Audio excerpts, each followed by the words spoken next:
In days, the Harris campaign has said they have seen favorable movement towards them with Latinos and with undecided voters, particularly following that New York rally we referenced there with the insult comment making remarks about Puerto Rico.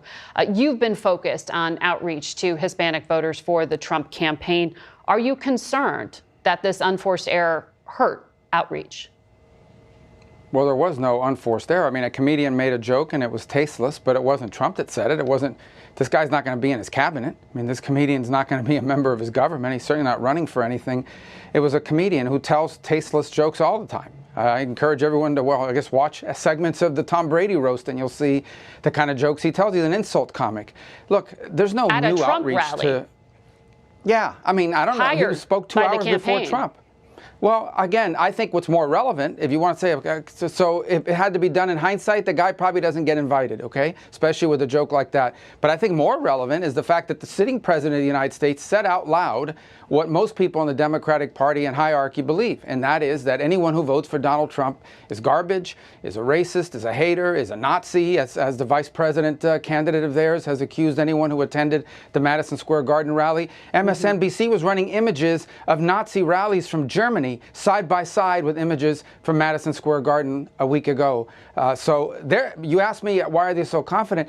If you're so confident about victory, the way that the Harris people say they are, then why would you be out there attacking, not Donald Trump, attacking anyone who's thinking about voting for him by labeling them as if you vote for Donald Trump, you're this evil, horrible human being? That doesn't seem to me like the actions of a confident campaign. It seems to me like the actions of a scared one. Well, I was speaking specifically about that outreach that you've been doing to Hispanic voters. It sounds like you think this is a negligible, but let me ask you about women voters, because we're seeing in our data that the Trump campaign may have an issue there. Here's what former Trump administration UN Ambassador Nikki Haley said this past week about that Madison Square Garden rally. This bromance and this masculinity stuff, I mean, it borders on edgy to the point that it's going to make women uncomfortable. You know, you've got affiliated PACs that are doing commercials about calling Kamala the C word, or you had speakers at Madison Square Gardens, you know, referring to her and her pimps. That is not the way to win women. Do you share the former governor's concerns that this is a vulnerability? Well, first of all, I want to point out, and no one talks about this, Kamala Harris is a bigger problem among men than Donald Trump does among women. Are there women that are going to vote for Kamala Harris? Of course. Are there women that don't like Donald Trump? Of course. Are there women that are going to support Donald Trump? Yes, there are. A lot of them. And I think you'll see that bear out on election. I think Margaret Brennan did an excellent job pushing back against Rubio, but honestly, it didn't even take much effort to expose the real moment, the collapse of Rubio, practically imploding as he grasped for the weakest excuse yet on why Donald Trump is going to lose this election. It's low-level stuff, really, and you have to see it to believe it.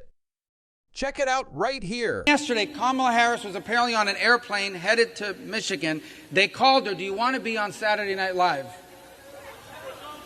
And they made a U-turn, apparently left a bunch of people stranded waiting for her. I don't know how many people went to a rally anyway.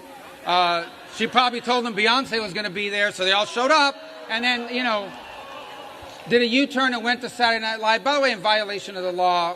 But my only hope was, I hope she laughed on Saturday Night Live in front of millions of people, just heard her laughing for a few minutes, because that's probably worth 2 to 3 million votes right there. So, Marco Rubio's latest defense of Donald Trump, the most absurd one yet, is that Kamala Harris appearing on SNL while Trump hasn't is somehow costing him 2 to 3 million votes and will be the deciding factor in this election. Not the felonies, not January 6th, not COVID, not the economic crashes, not the successes of Kamala Harris or her positive agenda. No, apparently, it's all down to SNL. These people are living in an alternate reality. And speaking of that, President Obama just called out those trapped in this fantasy world. Check out this clip right here. In talking to people, I've realized, so I want to address this. It turns out one of the reasons people think Donald Trump will improve the economy is because they watched The Apprentice. I'm serious. No. I'm not kidding. I mean, I've heard this, people say this. I happened to miss that show when it was running, but it was really popular. So I want everybody to be clear.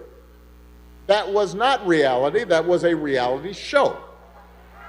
The truth is, Donald Trump was given $400 million by his daddy. That's how he got rich. And somehow his company still managed to declare bankruptcy 6 times.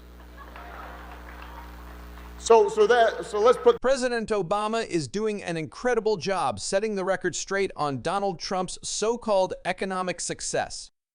Not that you or I need the reminder, but maybe the rest of America does. We could go on about Trump's bankruptcies or how he nearly tanked the economy during his mismanagement of COVID, but the truth is, there's a lot of misremembering when it comes to any supposed success he had. I'm glad President Obama is here to clear it up. And that's exactly what we'll keep discussing every single day on this show. If you'd like to support, don't forget to hit that subscribe button, leave a like, and if you've stayed till the end, drop a blue heart in the comments. Until next time, I'll see you soon.